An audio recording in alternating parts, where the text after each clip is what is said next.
अभी तो सीखा है चलना, आगे भी चलते जाएंगे। यदि आए लाख मुसीबत तो हम उसको भी हराएंगे। वक्त तो इम्तहान लेता है, वक्त तो इम्तहान लेता है। कभी अपना भी तो सम्मान होता है, वक्त तो इम्तहान लेता है। नमस्कार दोस्तों, मैं हूं आशीष। आप देख रहे हैं आपका अपना यूट्यूब चैनल जिसका नाम है Ram Hindi teaching and singing. दोस्तों, मेरी जो ये वीडियो है छोटे बच्चों के लिए बहुत ही हेल्पफुल है। छोटे बच्चों को फोकस्ड करके मैंने ये वीडियो बनाया है। मैंने अपने टॉपिक को बिल्कुल बेसिक से शुरू किया है और इसलिए आप इस वीडियो को पूरा देखिए और आप खुद डिसाइड करिए मेरी ये वीडियो छोटे बच्चों के लिए हेल्पफुल है कि नहीं। यदि आपको कहीं भी लगे कि ये छोटे बच्चों के लिए हेल्पफुल है तो आप इस वीडियो को खुद भी देखिए और अपने घर में जितने भी छोटे बच्चे हैं उनको भी दिखाएं। और हाँ दोस्तों, वीडियो के लास्ट में मैं अपने टॉपिक से कोरिलेट करके सन 1965 की बनी फिल्म हिमालय की गोद में इसका एक सुंदर सा गीत मैं गुनगुनाऊंगा और यह गीत मेरे टॉपिक से कोरिलेट होगा। गीत हिमालय की गोद की फिल्म का होगा, लेकिन उसको मैंने अपने अनुसार उसके शब्दों में थोड़ा सा उसे अपने अनुसार मैंने तोड़ा और मढ़ोड़ा है। इसलिए वीडियो में बने रहे, वीडियो को पूरा देखें, आगे वीडियो में बहुत ही मजा आने वाला है। दोस्तों, बिना देर की वीडियो शुरू करते हैं। यहाँ देखिए, बच्चे आपस में चर्चा पर चर्चा कर रहे हैं। ये चर्चा पर चर्चा क्या है? ये चर्चा पर चर्चा भाषा। ये चर्चा पर चर्चा क्या है? भाषा है। और भाषा जो है, भाषा शब्द संस्कृत की धातु भास से बना है।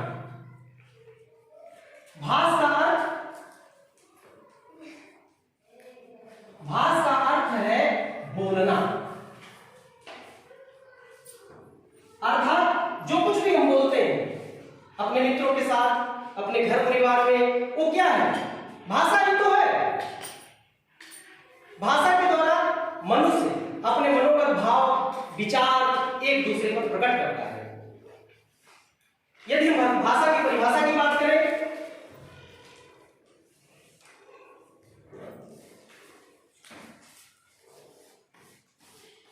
अर्थयुक्त शब्दों और वाक्यों के समूह को भाषा कहते हैं। सिंपल सी, एकदम छोटी सी परिभाषा मैं आपको बताना चाहूंगा ताकि आपको आसानी से वो याद रह जाए। अर्थयुक्त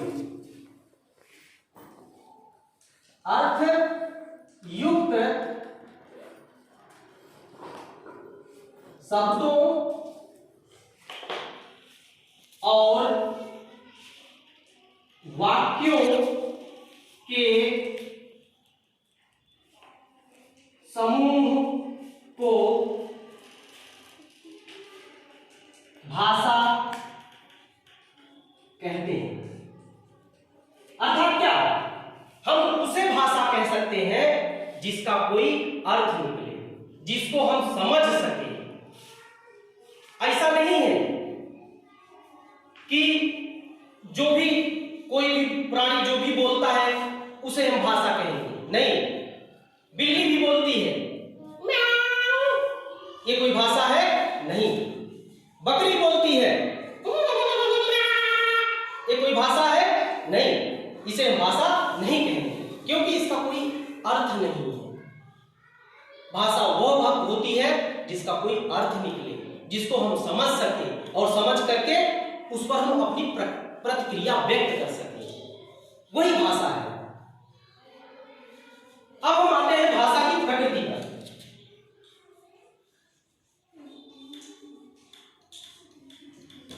देखिए, संसार में कोई भी प्राणी हो, कोई भी जीव हो, कोई भी मनुष्य हो, कोई भी वस्तु हो, हर वस्तु के अपने अपने गुण और स्वभाव होते हैं।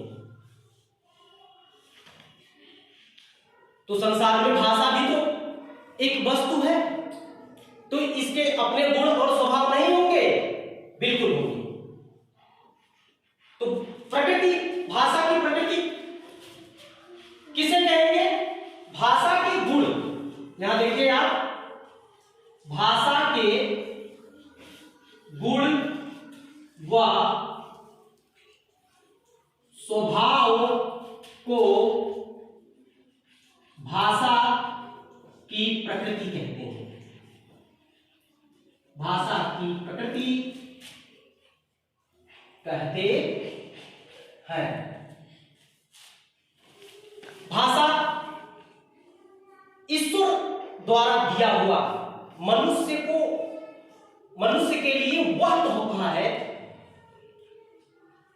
जिसके द्वारा मनुष्य सभी प्राणियों से अपने आप को अलग करता है। मनुष्य सभी प्राणियों से क्यों अलग है? क्योंकि मनुष्य के पास जागरूकता है, मनुष्य के पास उसकी अपनी भाषा है, और यह भाषा मनुष्य जो है अपने पूर्वजों से सीखता है। अब हम आते हैं भाषा के अंग पर। भाषा के अंग।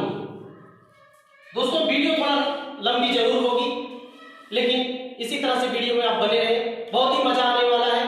बहुत सिंपल तरीके से मैं वीडियो में समझा रहा हूं ताकि आसानी से आपको बातें समझ आ पाए और उसे अपने अंदर आत्मसात कर पाए।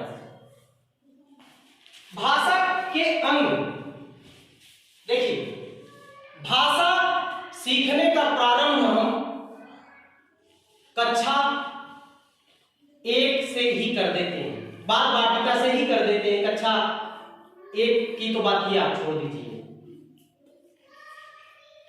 सबसे पहले हम मूल ध्वनियों को सीखते हैं। सबसे पहले हम मूल ध्वनियों को सीखते हैं, अर्थात वर्ण। तो भाषा का पहला अंग क्या है? मूल ध्वनियां।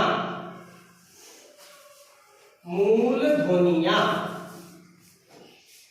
मूल ध्वनियां, ये भाषा का पहला अंग है। मूल ध्वनियों का मतलब होता है वर्ण या अक्षर। वर्णमाला में छोटा बड़ा ये हम पढ़ते हैं, स्वर ये है, उसके बाद का से ज्ञा तक हम व्यंजन पढ़ते हैं। तो ये क्या है? इन्हीं को हम मूल ध्वनियां कहते हैं, इन्हीं को हम मूल ध्वनियां कहते हैं। इसके बाद भाषा का दूसरा अंग है शब्द। इन्हीं मूल ध्वनियों के योग से शब्द बनता है, लेकिन उसका कोई अर्थ होना चाहिए। ये नहीं कि कोई भी अक्षर आप जोड़ जोड़ करके लिख दो, जैसे का धन मा धन ला बन गया कमल। कमल का अर्थ है, इसलिए कमल क्या है? एक शब्द है। लेकिन मा धन का धन ला कर दो, मकल बन गया। मकल का कोई भी अर्थ नहीं है, इसलिए मकल शब्द नहीं है। और ये शब्द जो है भाषा का दूसरा अंग है। अब हम आते हैं भाषा के तीसरे अंग पर। भाषा का तीसरा महत्वपूर्ण अंग है वाक्य। जैसे अभी हमने आपको बताया, मूल ध्वनियों को जब हम आपस में जोड़ते हैं, अर्थात वर्णों को जब हम आपस में जोड़ते हैं तो शब्द बनता है, लेकिन उसका कोई अर्थ होना चाहिए। ठीक इसी तरह से जब कई शब्द आपस में जुड़ते हैं, कई शब्दों का आपस में जब योग होता है, कई शब्दों का आपस में जब समाहार होता है, तो वहां पर वाक्य का निर्माण होता है। और यहां पर भी एक कंडीशन है, वाक्य का कोई ना कोई अर्थ निकलता हो। ऐसा नहीं है कि कोई भी शब्द आप आगे पीछे करके जोड़ दो, क्रिया पहले कर दो, कर्ता बाद में कर दो, करो कर्म फिर उसके बाद करो, ये नहीं उल्टा पुल्टा करके आप जो है वाक्य लिख दो और बोलो वाक्य है। नहीं, वाक्य नहीं, वाक्य का कोई अर्थ निकलता हो। और अब हम इसके बाद आते हैं भाषा के इसको आप स्क्रीनशॉट ले सकते हैं आगे पढ़ने के लिए। आशा करता हूं आप लोगों ने स्क्रीनशॉट ले लिया होगा। अब इसको हम इरेज कर रहे हैं। भाषा का महत्व। अब आप ये सोचिए कि यदि भाषा हमारे पास नहीं होती तो हम अपने मनोभाव, अपने विचार एक दूसरे के पास कैसे प्रकट करते हैं? ये संभव होता नहीं होता। इसलिए भाषा का पहला महत्व है भाषा का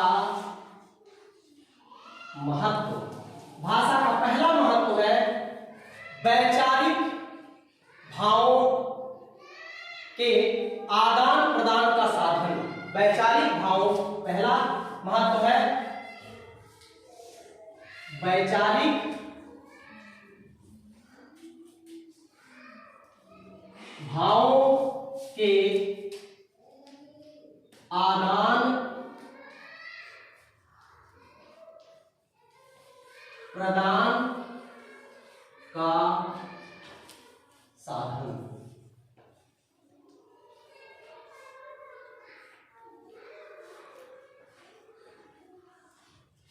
अब सोचिए, यदि आपको प्यास लगती, यदि आपको भूख लगती, यदि भाषा नहीं होती तो आप कैसे मांगते? आप कैसे कहते कि मम्मी मुझे भूख लगी है? आप कैसे कैसे कहते पापा मुझे प्यास लगी है? ये भाषा का महत्व है। यदि भाषा नहीं होती तो आप इसको प्रकट नहीं कर पाते। इसलिए दूसरा सबसे महत्वपूर्ण भाषा का महत्व अभ्यांतर अभिव्यक्ति का साधन। अभ्यांतर अभ्यांतर का मतलब होता है आपके मन के अंदर जो विचार है, जो मन के भाव, मन के जो विचार नहीं भाव, मन के जो भाव है, प्यास लगना, भूख लगना, ये क्या भाव है? दुखी होना, आपको चोट लग जाती है तो ये भाव आप कैसे प्रकट करते यदि भाषा नहीं होती तो? इसलिए ये दूसरा महत्वपूर्ण इसका महत्व है अभ्यांतर अभिव्यक्ति का साधन।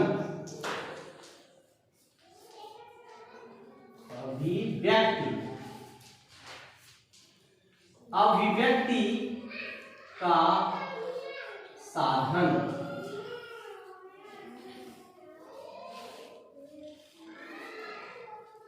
अब बस केवल दो महत्व अभी आप समझिए।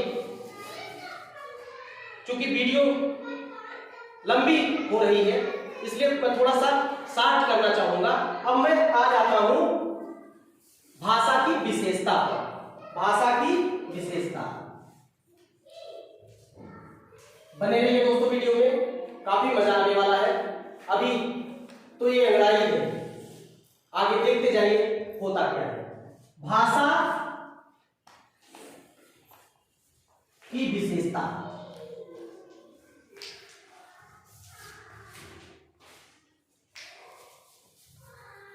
भाषा की पहली विशेषता, भाषा सामाजिक वस्तु है। भाषा क्या है?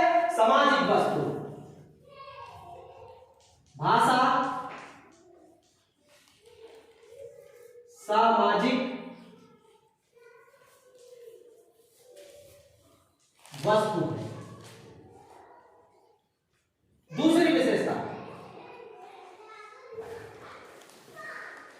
भाषा अर्जित वस्तु है। तीसरी विशेषता, भाषा परंपरागत वस्तु है।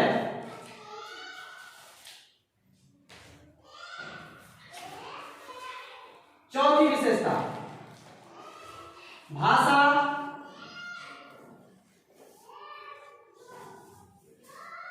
कठिनता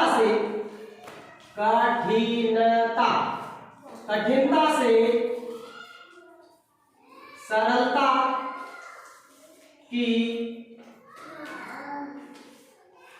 ओर चलती है। देखिए, भाषा सामाजिक वस्तु है। क्यों सामाजिक वस्तु है? क्योंकि जो हमारा भाषाई विकास है, हम भाषा कैसे सीखते हैं? समाज के द्वारा सीखते हैं ना, अपने परिवार में सीखते हैं। इसलिए भाषा क्या है? सामाजिक वस्तु है। दूसरी विशेषता इसकी भाषा अर्जित वस्तु है। भाषा अर्जित वस्तु है। भाषा जो है इसको हम अर्जित करते हैं अपने परिवार से, अपने समाज से।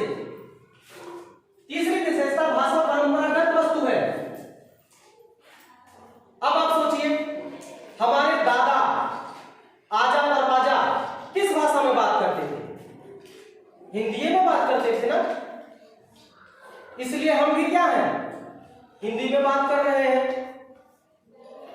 तो भाषा क्या है? हमें परंपरा है, हमारी चली आ रही है हिंदी भाषी। हम हिंदी भाषी हैं, हमारी परंपरा चली आ रही है सदियों से, हम हिंदी भाषी हैं। तो भाषा क्या है? परंपरागत वस्तु है। भाषा कठिनता से सरलता की ओर चलती है। भाषा क्या है? कठिनता से सरलता की ओर चलती है। सबसे पहले प्राचीन काल में संस्कृत भाषा थी, उसमें जो है वो बहुत अधिक कठिनता थी, उसमें सरलता आई है। पाली बना, प्राकृत बना, अपभ्रंश बना, उसके बाद फिर हिंदी बनी। समझ गए? तो भाषा क्या है? ये कठिनता से सरलता की तरफ निरंतर चलती रहती है। भाषा बहता कूप है। भाषा बहता कूप है। इसलिए पांचवी विशेषता आप लिख सकते हो, भाषा परिवर्तनशील है। भाषा परिवर्तनशील है। अब इसके बाद हम आते हैं भाषा के भेद पर। ये लास्ट टॉपिक है हमारी, भाषा के भेद। इसी तरह से बने रहिए दोस्तों वीडियो में, आगे बहुत ही मजा आने वाला है। अभी तो बाकी है हिमालय की गोद, सन 1965 की फिल्म, और इसे मैंने इसी टॉपिक से कोरिलेट किया है, इसलिए जाइएगा मत। भाषा के भेद, भाषा के निम्नलिखित भेद होते हैं। पहला भेद है मौखिक भाषा। मौखिक भाषा। अब यहां आप आ जाएंगे। यहां देखिए, दो बच्चे हैं, आपस में बात कर रहे हैं, आपस में बात कर रहे हैं। यही क्या है? मौखिक भाषा है। हम जो आपस में बातचीत करते हैं, एक दूसरे की बातों को हम समझते हैं, सुनते हैं, फिर उस पर अपनी प्रतिक्रिया देते हैं, बोलते हैं उनसे, ये सही है, ये गलत है, ऐसा होना चाहिए, वैसा होना चाहिए। यही सब क्या है? मौखिक भाषा है, जो मुख से बोला और कानों से सुना जाता है, वही है मौखिक भाषा। और इसके बाद दूसरा लिखित भाषा।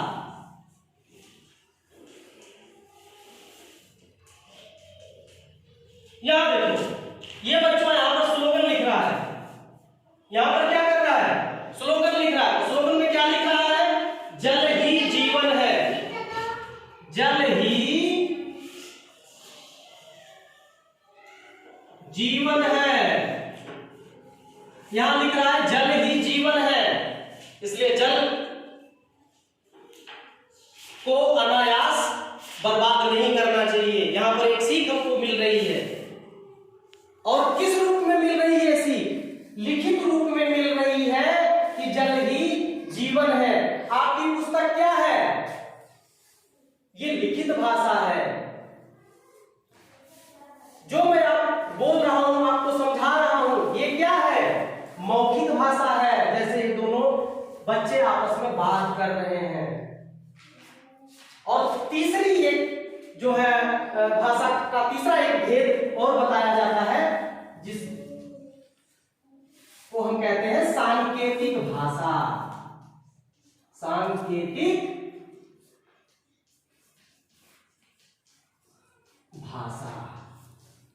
सांकेतिक भाषा।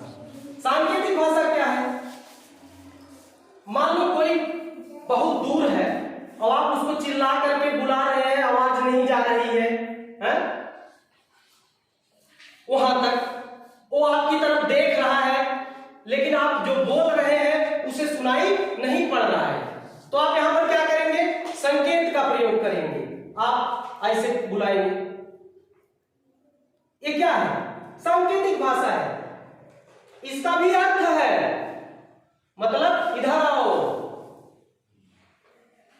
अभी आपके पास कोई आकर के खड़ा हो गया, आप बिना बोले ही उससे उसका हालचाल पूछ सकते हैं। कैसे? इसका मतलब क्या? क्या हाल है? मान लो कोई कहीं जा रहा है, आपके पास खड़ा नहीं हो रहा है। कोई कहीं जा रहा है, आपके पास खड़ा नहीं हो रहा है, आपकी तरफ देखा उसने और आपने ऐसे कर दिया। इसका मतलब वो समझ जाएगा कि पूछ रहे हैं कि कहां जा रहे हो। यही क्या है? सांकेतिक भाषा है।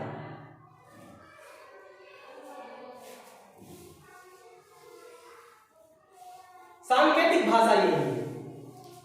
और अब यहां पर मैं एक गीत सन 1965 की फिल्म हिमालय की गोद में, धुन वही है लेकिन उसको मैंने अपने अनुसार थोड़ा सा तोड़ा मड़ोड़ा है। इस पर सांकेतिक भाषा को मैंने कोरिलेट किया है। इशारे करके वो मुझको बुलायो, इशारे करके वो मुझको बुलायो, कल रात मेरे सपने में आयो, ओ सांवरा तू तो बड़ा ओ है, ओ कृष्णा तू तो बड़ा ओ है, इशारे करके वो मुझको बुलायो, इशारे करके वो मुझको बुलायो, ओ सांवरा ओ कान्हा तू तो बड़ा ओ है। सोई थी मैं, हो सोई थी मैं, ओ सोई थी मैं, हो सोई थी मैं, कहीं खोई थी मैं, कहीं खोई थी मैं, नींद टूटी तो बहुत रोई थी मैं, नींद टूटी तो बहुत रोई थी मैं, मेरे रोने पे उसने रिझाया, ओ सांवरा तू तो बड़ा ओ है, ओ कान्हा तू तो बड़ा ओ है। दोस्तों ये मेरी पूरी टॉपिक है। अब आप विचार करिए। मेरी वीडियो यदि आपको अच्छी लगी हो तो प्लीज मैं आपसे यही निवेदन करना चाहूंगा कि मेरी वीडियो को लाइक करें, मित्रों के साथ शेयर करें, मेरे चैनल को सब्सक्राइब करें और सब्सक्राइब करने के पश्चात बेल आइकन अवश्य प्रेस करें, ताकि इसी तरह जानदार से शानदार वीडियो मैं आपके समक्ष लाता रहूं और आपके मनोरंजन के साथ साथ मैं आपके ज्ञान में भी वृद्धि करता रहूं। चलता हूं दोस्तों, नमस्कार, मिलता हूं नेक्स्ट वीडियो में किसी नेक्स्ट कंटेंट के साथ। धन्यवाद, जय हिंद।